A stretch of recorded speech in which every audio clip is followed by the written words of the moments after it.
La al doilea episod din seria noastră de Minecraft, lumea lui Antonio. Noi astăzi terminăm ce am început data trecută și vedem de ce mai facem.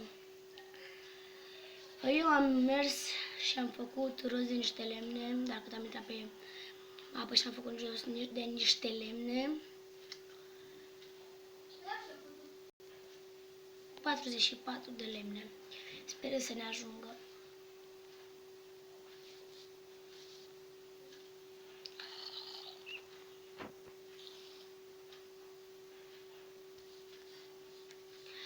Peste 2 zile este ziua mea și special de ziua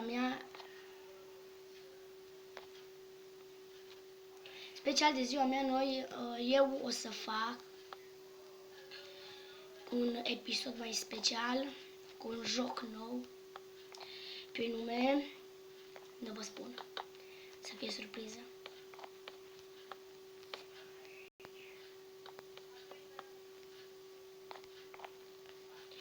Da, peste 2 zile o să fie ziua mea, o să fac un episod mai special, mai interesant, special pentru voi de ziua mea. Împlinesc 12 ani și probabil auziți niște zgomote cum zbiară ea pe acolo, dar se uită fratele meu la niște filmări.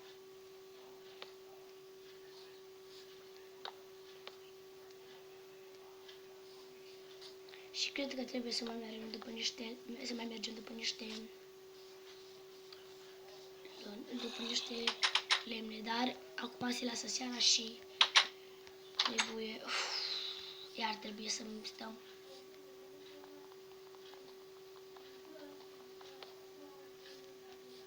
Da, mi-e foarte frică să merg seara, bine, nu în realitate, seara la joc.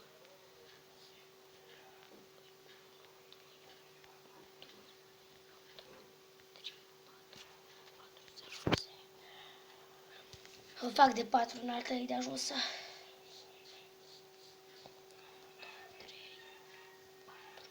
Da, de 4 las.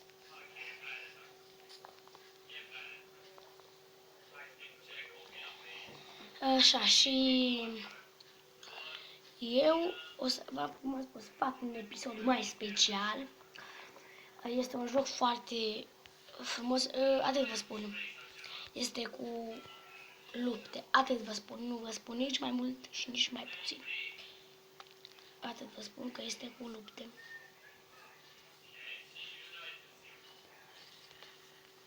Așa. Și mâine dimineață, aici la Minecraft, merg să vânez niște lână pentru pată, pentru că durează mult și durează mult. Acum ne-au să pun pauză, că ies afară și nu vreau să vedeți. Și m-am reîntors. Da. Eu am mers, am făcut rost și de lână și de asta de lemn.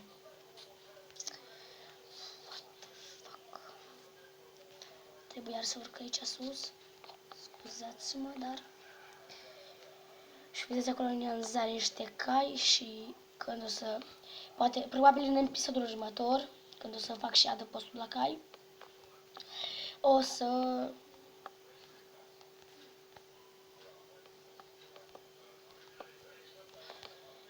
Eu cu frații mei acum suntem singuri în casa pentru că mama și cu tata au plecat la câmpia.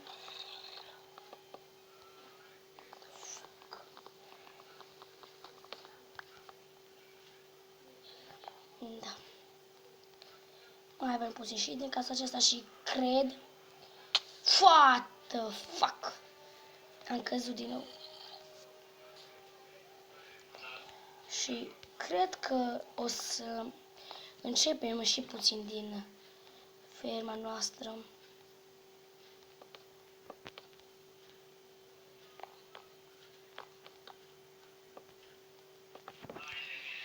Perfect, oare să mi fac o stradă? Este de 3 sus.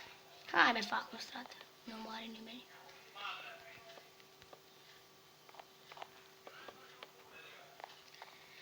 Ui, că abia apuc să vină ziua mea, că nu mai este mult și o să vină ziua mea. What? Deci am și patat-o. Trebuie să mai mergem după niște... Și gătat-o, frații mei.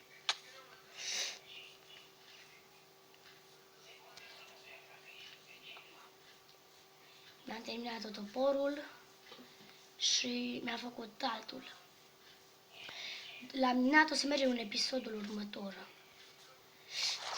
Deci nu cred. Ce bine îmi pare că aici e. Da. O să terminăm în episodul următor o să începem în episodul acesta și noi o să mergem la minat în episodul următor pentru că am nevoie de Gabblestone, habar n-am cum se pronunță, dar în fine, Gabblestone, what the fuck, am uitat cum se pronunță. Avem nevoie de piatră, așa, nu cred. Și aici am 7 bucăți de lemn alb.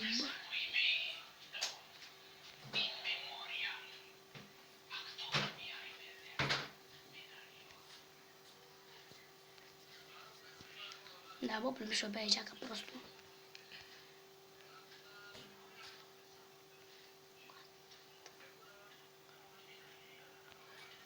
Perfect. Poate-ți dea acolo.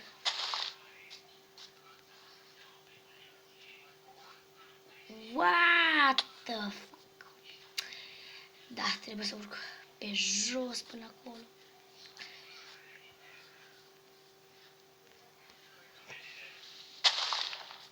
Imediat mi se sparge topul. Imediat nu o să mai am top. Am ajuns în sfârșit.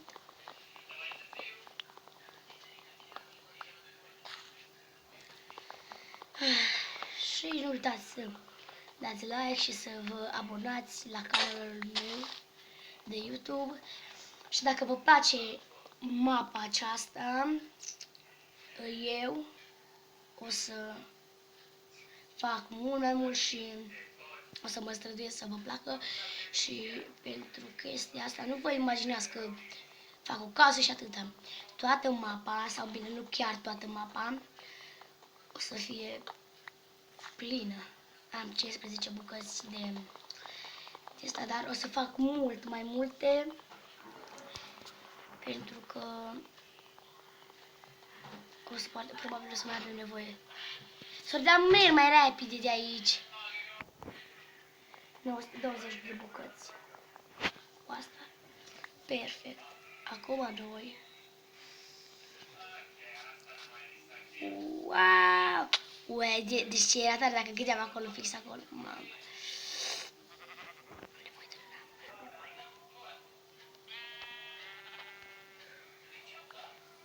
Avem nevoie de sobă să prăjim pentru că nouă să ni se facă foame. De la atâta muncă. Uite aici un căluț, ce frumos este. Și spuneți-mi într-un comentariu dacă am seile din ce să fac. Pentru că eu habar n-am. Acum un topor.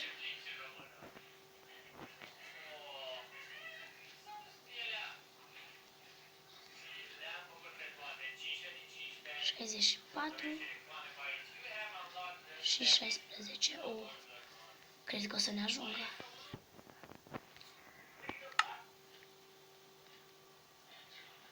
Trebuie să fac acum un topor. Adică nu, că îl fac direct cu... Deci, naiba știe.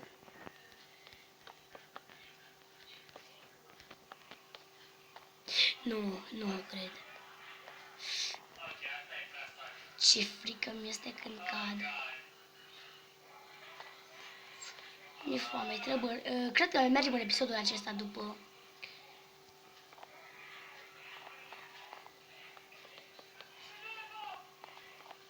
Da, după piatră.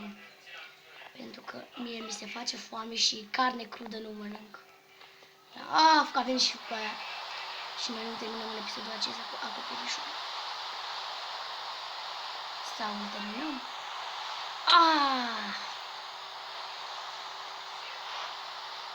Shit. Oh shit. Oh shit. Shit. Oh shit.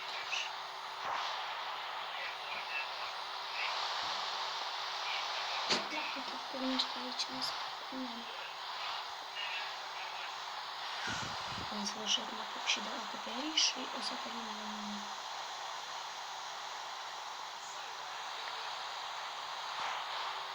Bă, dar da mai încetuți!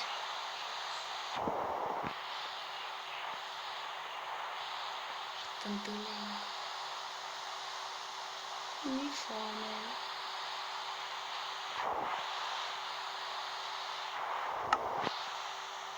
LOL.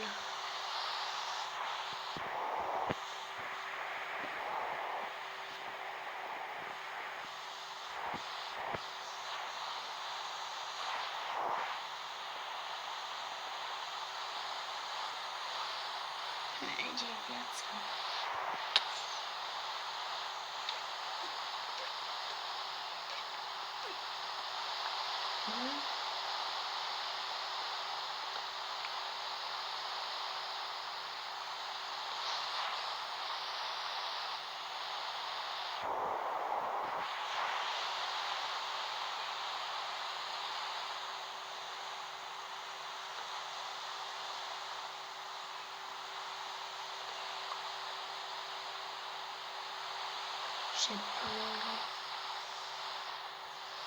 Ce tare se aude. Trebuie să dau volumul un pic mai încet.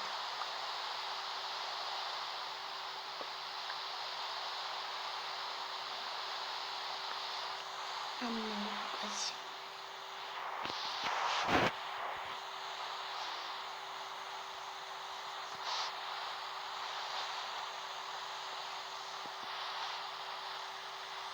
Așa.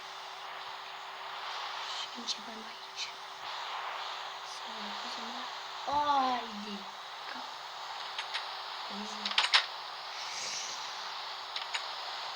Apune soarele? Da.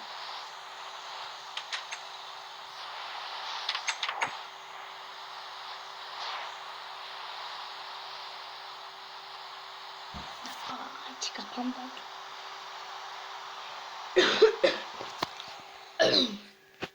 Da. Acum noi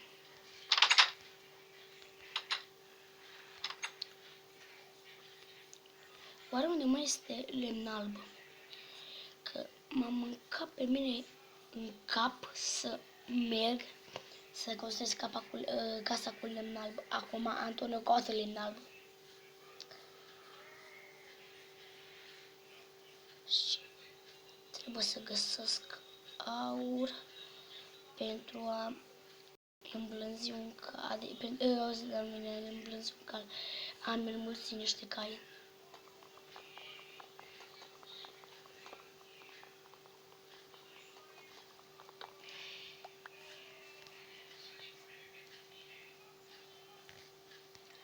Și abia apuc să vină ziua mea să filmez acel joc pentru că este foarte frumos și este cu bătăi și ce frumos este și poți să cumperi oameni și mai multe nu vă spun pentru că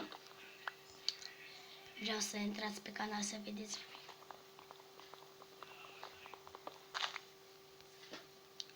Asta ar fi un cadou pentru mine, să dați like și să dați like și să vă abonați și să scrieți într-un comentariu dacă vă place. Nu uitați chestia asta, să știu și eu dacă strâng peste 20 de like-uri o să mai fac seria aceasta, dacă nu, nu o să mai fac. Și când o să fie episodul cu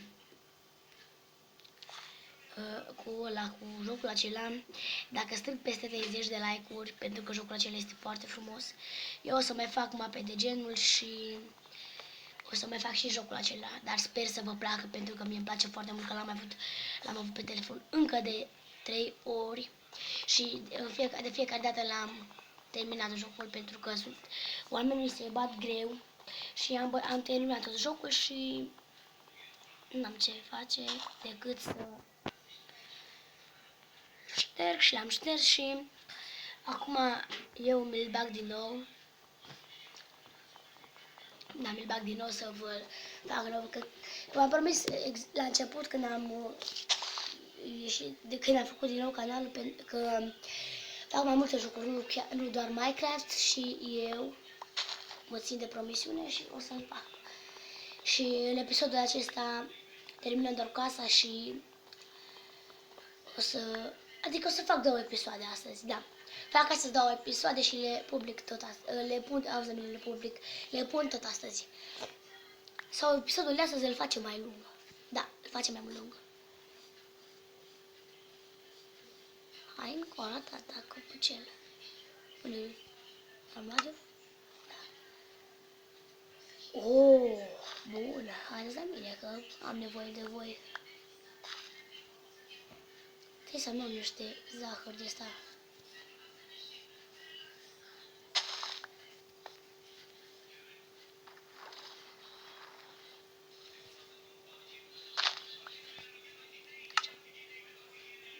Trei,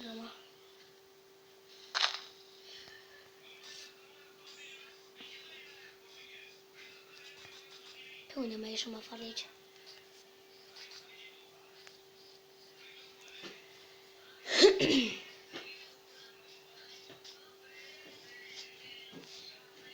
Bă, unde mi casa?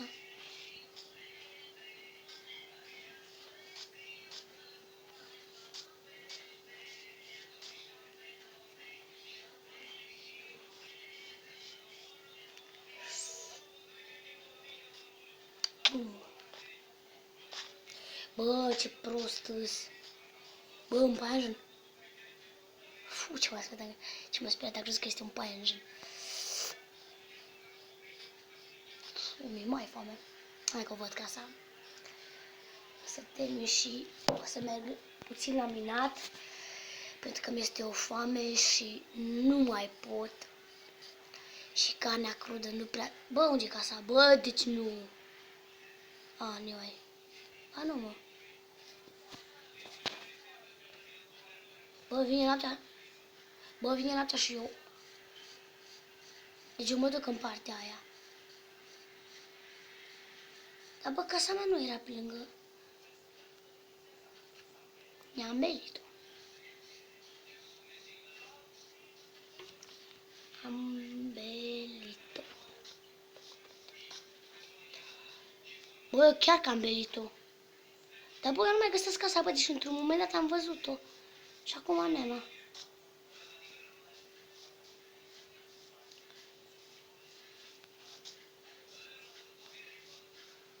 Stați mă, cum mă spus că mă întorc imediat. M-am reîntors. Da. Eram de partea cealaltă a pădurii. Stai mă, că eu n-am făcut asta.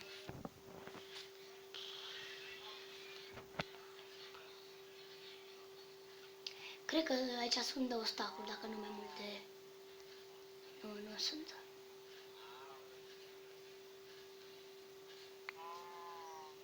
Încă 6, adică încă 7 bucăți.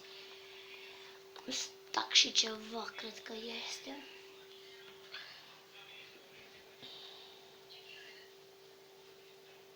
Da, un stac și 28 de bucăți.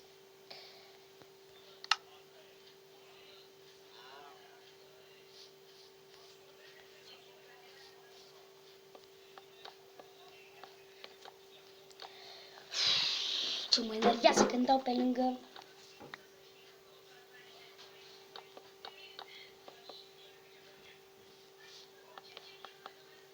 Și da, eu nu o să fac doar Minecraft sau gaming. O să mai fac și film despre alte vloguri și tutoriale, de exemplu. Da, tutoriale. Și să vedeți că nu ne ajunge nici lemnul ăsta. Fai de viața mea, trebuia să iau câteva stacuri bune și... Serios că nu le ajunge? Da, cred că ce nu le ajunge.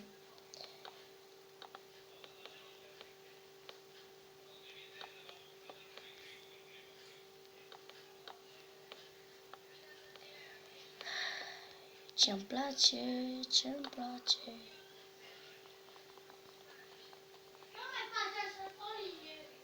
Bă, mai înșetuți acolo jos.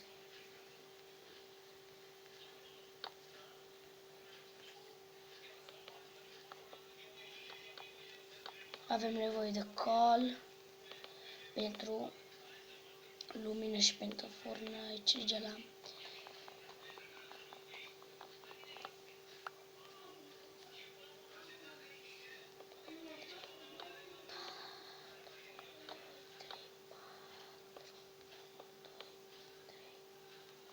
Du-te, bă. Da, mai avem nevoie de lemn.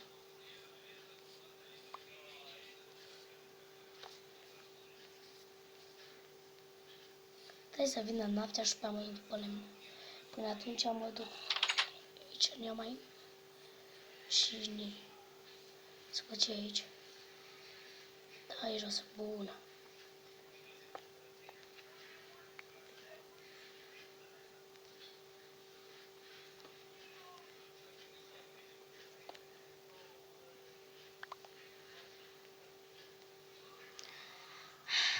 Așa, luăm cât avem nevoie.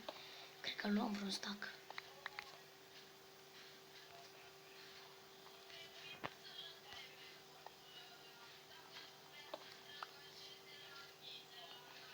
Hai, ce mă doare capul. Bă, dați mai încet acolo că eu filmez aici.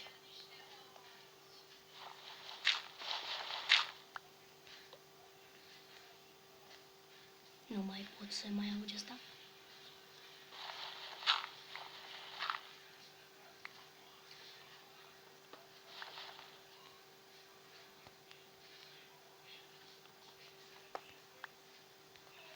De ce bucățele de ajuns?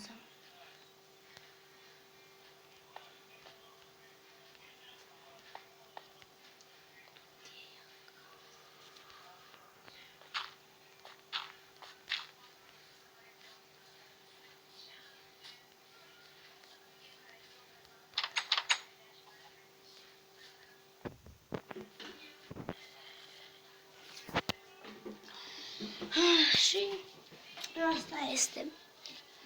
Am mers la minunat. Acum să fac o sabie. Adică sabie încă nu o fac. Îmi fac un târnăcop pentru că mai am nevoie.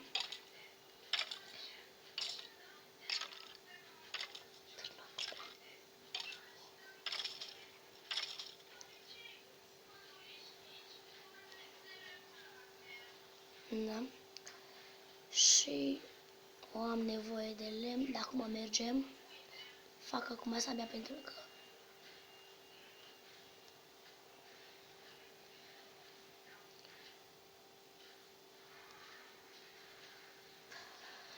și o să ne facem grădină. De toate să le facem. Și eu iar am uitat să-mi fac topor. Dacă mă duc în casă să-mi fac un toporaș. Dar știu că nu prea am talentul la face căsi frumoase la Minecraft, dar sper că mă descurc. Și asta e pentru casă și gata. Avem nevoie de mule pentru cufăre. Apoi sper să nu bage nimeni de seamă că mă fac și cu lemn de asta, că deja mă doare capul să tot mă duc după. Eu o să mor de foame aici. Minecraft-ul ăsta.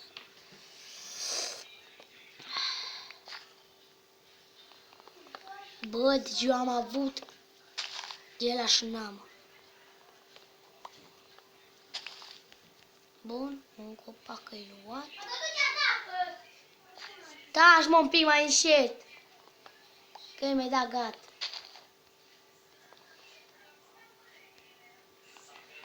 Și luăm lemnul acesta și mă întorc în episodul următor pentru că am ceva de lucru. Că mama și tata sunt plecați, cum v-am spus, la câmpia și eu sunt aici cu animalele și am 11 vaci. 11, da? Și sunt cam singur acasă. Bă, 14 nu mai am făcut mai mult. Ce să...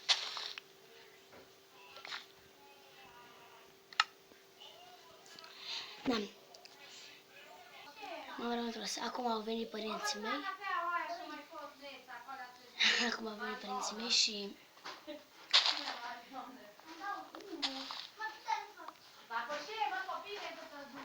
Ce?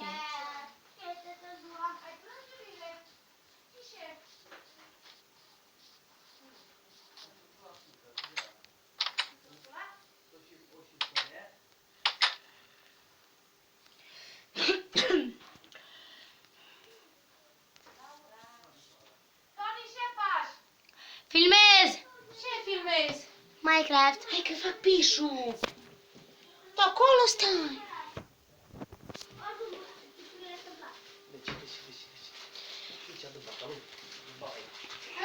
Așa.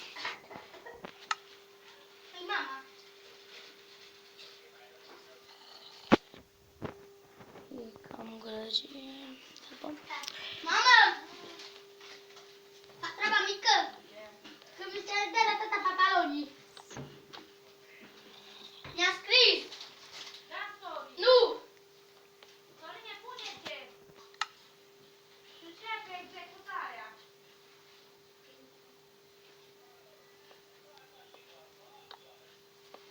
Vedea, mama. Apă și ești eu și încă o să ne... Sorine, rei, nu știu cum le N-ai avut vreme, Sorine.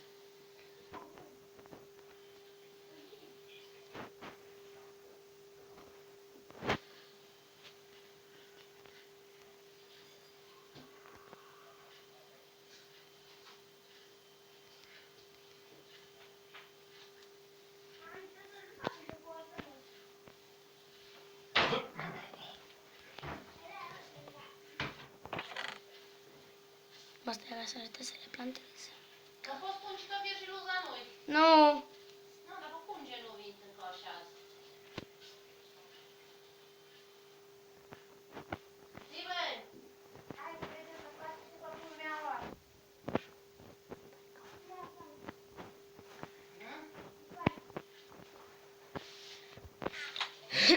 Nu mă duc la minat.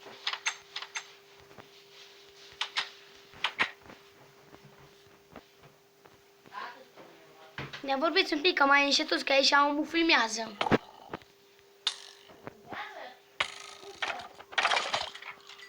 să filmează, auzi. Da. Hai lăsat-o pe căsură de afară.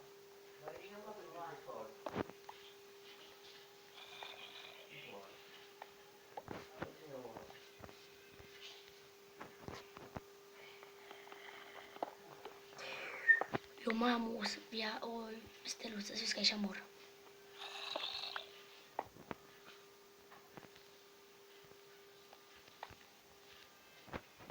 Vedeți care era pe la tată tot la calculator, și bulic. Ia tu, că eu stau să ciugulesc la calculator. Nu ni le mâncat. Hă? Să avem testare, să ne pun în pat. Bine? Nu faceți decât turta României. Trebuie tăpat vacile, așa? Cui e asta? Hă? Asta. M-a spus vaca la mine.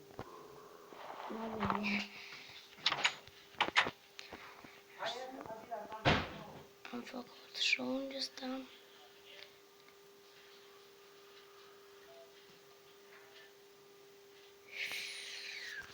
Mai trebuie încă una.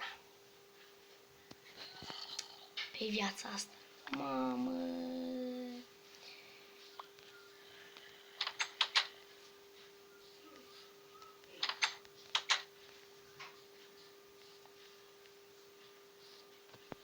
Stați că vin imediat. Așa, m-am reîntors. Eu sunt mort. Am făcut rost de... Adică am intrat pe Survivor și pe creativ și am făcut rost de astea. Mi-am luat un căsăel pe nume Lexi. Da. Și l-al cheamă, uitați. Puteți unde a dispărut. Hai mă, întoarce să vadă oamenii ăștia. Așa, R-E-X-I. Gret. Da. Cum să facem le acestea 3, 4 să am și 9, 7 și eu atât level.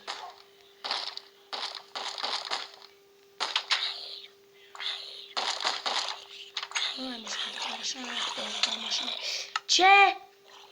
Atât Alexi, bravo. Deci și ăsta în ea.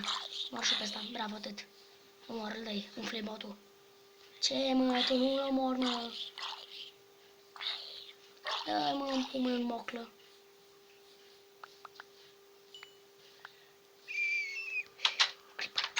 What the fuck? Nu atât. I-am luat tot. Lexi, Bexi.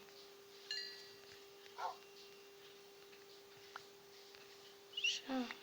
Pace iar. Bă. Credibil. 1, 2, 3 și 4. Și am nevoie de cărbune. De covorul primul. Drozi lemn. Că o să mi se facă foame. De cam 4 de astea. Totuși, 3 aci. Că mai am nevoie. Bă.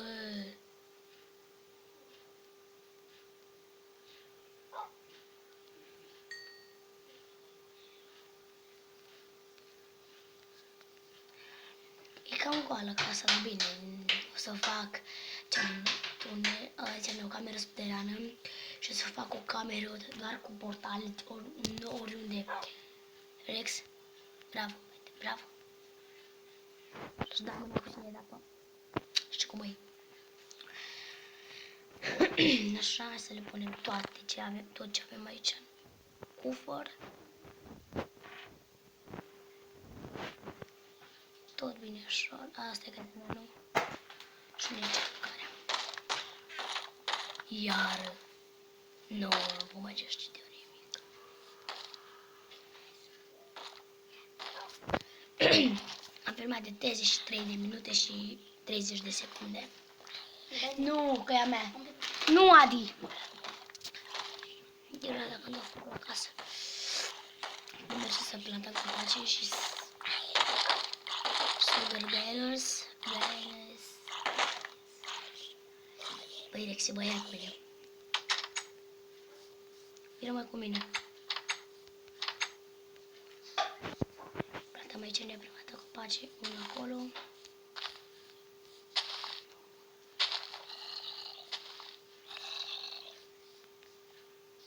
Bă, deci eu nu știu să aud la de ăștia, bă, și nu-i văd. Habar n-am unde să.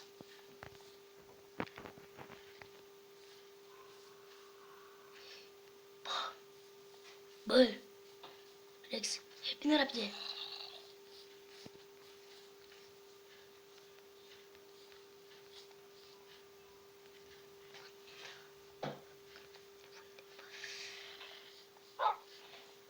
Vină, mă, nu mai le atrag ca prostul. Dar eu așa am văzut că aici în ea.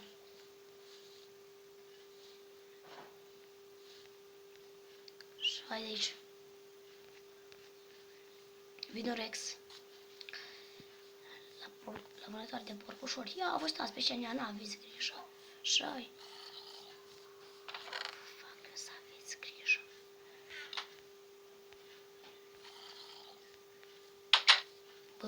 fug, eu mor. Fugi pe el.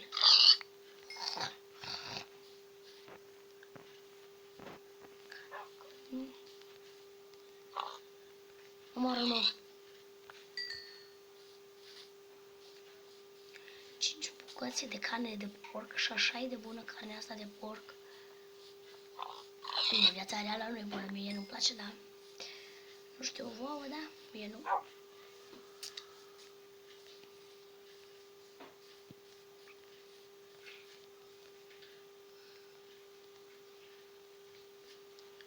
Bun.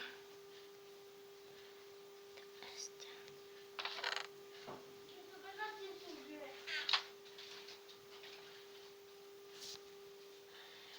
Așa. Atât a fost și cu episodul de astăzi. Ne revedem în episodul următor și în episodul următor o să facem mai multe, o să începem și grădina, ferma și o să facem mult mai multe. Cu voi a fost Antonio și ne vedem în episodul următor. La revedere!